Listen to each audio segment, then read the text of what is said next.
इस वीडियो को शुरू करने से पहले मैं आप सभी को बता दूं कि ये वीडियो खास तौर पर उन लोगों के लिए है जो पहले कभी पबजी खेलते थे, खेल रहे हैं या फिर खेलने के बारे में सोच रहे हैं। बहुत सारे लोगों को पबजी खेलने की आदत लग चुकी है और लोग इसे बुरा भी मानते हैं, लेकिन आज हम उसी पबजी गेम से जिंदगी की कुछ ऐसी सीख सीखेंगे जो आपको पता होना चाहिए। जो लोग पबजी खेलते हैं उन्हें तो बहुत ही मजा आने वाला है, लेकिन जो लोग पबजी नहीं खेलते हैं वो लोग भी इस वीडियो को जरूर देखें, क्योंकि आपको सीखने को मिलेगा कि कैसे हर एक चीज से आप कुछ न कुछ जरूर सीख सकते हैं। हम सीखना शुरू करें उससे पहले यदि आपने हमारे नए channel Mahendra Dogne life coach को सब्सक्राइब नहीं किया है तो सब्सक्राइब करके बेल आइकन जरूर दबा लें। पबजी गेम से सबसे पहले आपको सीखने को मिलता है कि जीवन में हमेशा प्लानिंग बनाकर काम करें। जब भी आप प्लेन से जमीन पर उतरते हैं तो उसके बाद एक सर्कल बनता है। वो सर्कल धीरे धीरे छोटा होता जाता है और आपको उस सर्कल के अंदर रह के खेलना होता है, लेकिन कई लोग बिना प्लानिंग करके सर्कल से बहुत दूर उतर जाते हैं और उसके बाद वहीं पर एक दूसरे को मारते रहते हैं और उसके बाद वो ब्लू जोन में आकर खुद ही मर जाते हैं और गेम को कंप्लीट नहीं कर पाते हैं। हमारी जिंदगी में भी यही होता है, हम लक्ष्य कुछ और बनाते हैं और किसी और चक्कर में पड़ जाते हैं। इसलिए हमेशा याद रखिए, अपने सर्कल पर ध्यान दीजिए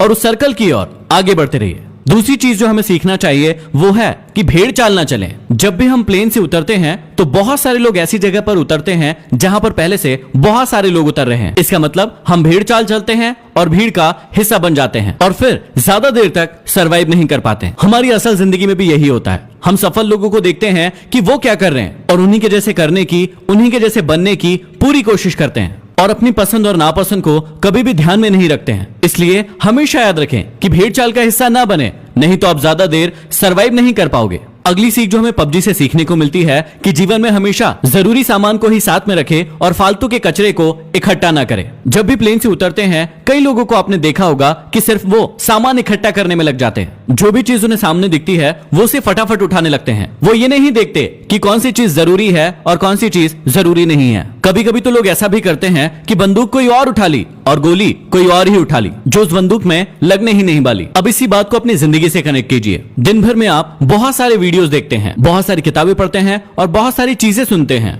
जो आपके लक्ष्य से बिल्कुल भी रिलेटेड नहीं है, लेकिन दिन भर आप उन सभी चीजों को अपने दिमाग में घुसाते जाते हैं। तो यहाँ हमें सीख मिलती है कि फालतू का कचरा इकट्ठा करने से अच्छा है कि जो चीज हमारे लक्ष्य के काम आए सिर्फ उसी चीज को हम अपने पास रखें। अगली चीज जो हमें पबजी से सीखने को मिलती है कि हमेशा टीम वर्क करें। जब भी हम पबजी खेलते हैं तो या तो अकेले खेलते हैं या फिर अपनी टीम के साथ खेलते हैं। जब भी टीम के साथ खेलते हैं तो हमें ऐसी ऐसी गालियां सुनने को मिलती है जो हमने पहले कभी नहीं सुनी है। अब इसमें कुछ लोग तो टीम का साथ देते हैं, लेकिन कुछ लोग टीम से दूर भागते रहते हैं। कुछ लोग तो ऐसे भी होते हैं जो अपनी टीम के बंदे को दूर से बैठकर मरता हुआ देखते हैं और उसे रिवाइव भी नहीं देते। ऐसी टीम ज्यादा समय तक नहीं टिक सकती है जो यूनिटी के साथ नहीं खेलती है। जैसे पबजी में यूनिटी का बहुत ज्यादा इंपॉर्टेंस है, वैसे ही हमारे जीवन में भी टीम वर्क और यूनिटी का होना बहुत ज्यादा जरूरी है। नहीं तो कौन व्यक्ति आकर आपको कम मार जाएगा आपको पता भी नहीं चलेगा। अगली चीज जो हमें सीखने को मिलती है कि हमेशा कमजोर साथी को साथ लेकर चले। जब भी हम पबजी खेलते हैं तो हमारे साथ कोई ना कोई व्यक्ति ऐसा जरूर जुड़ जाता है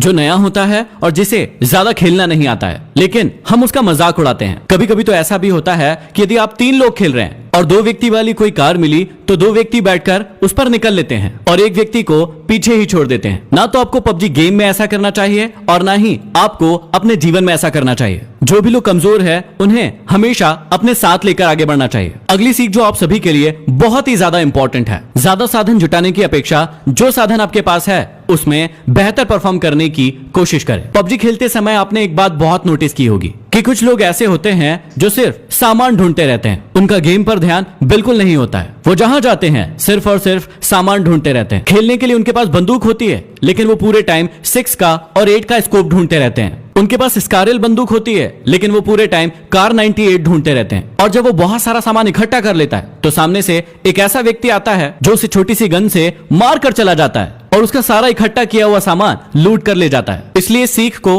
हमेशा याद रखिए जो आपके खेल में भी काम आएगा और आपके जीवन में भी काम आएगा कि ज्यादा साधन जुटाने की अपेक्षा जो साधन आपके पास है उसमें बेहतर परफॉर्म करने की कोशिश करें। अगली सीख जो बहुत ही ज्यादा जरूरी है कि हमेशा अपने आप को रिचार्ज करते रहें और हमेशा एनर्जेटिक बने रहें। आप सभी को बहुत अच्छे से पता होगा कि पबजी गेम में हेल्थ और ड्रिंक्स का कितना ज्यादा इंपॉर्टेंस है। समय समय पर यदि आप अपने आप को ड्रिंक नहीं पिलाएंगे, बैंडेज नहीं लगाएंगे तो आप बहुत ही जल्दी मर जाएंगे। ठीक इसी प्रकार से हमारे जीवन में भी होता है। हमें सिर्फ काम ही नहीं करते रहना है, समय समय पर अपने आप को रिचार्ज भी करते रहना है। अगली बहुत बड़ी सीख हमें पबजी से मिलती है कि शत्रु को कभी भी कमजोर न समझे। जीवन में आपको कभी भी पता नहीं होता है कि सामने वाला शत्रु कौन है, उसके पास कितने साधन हैं, और ऐसा ही हमारे साथ पबजी में भी होता है कि उसके पास कौन सी गन है, उसके साथ कितने लोग हैं, उसके पास कितना हेल्थ है, ये आपको कभी भी पता नहीं होता है। इसलिए आप दबंग बन के उसके सामने छाती चौड़ी करके खड़े मत हो जाइए, क्योंकि कई बार ऐसा भी होता है कि एक नया खिलाड़ी भी एक प्रो खिलाड़ी को मार कर चला जाता है। कई बार हमारे जीवन में भी ऐसा ही होता है, हम अपने कॉम्पिटिटर को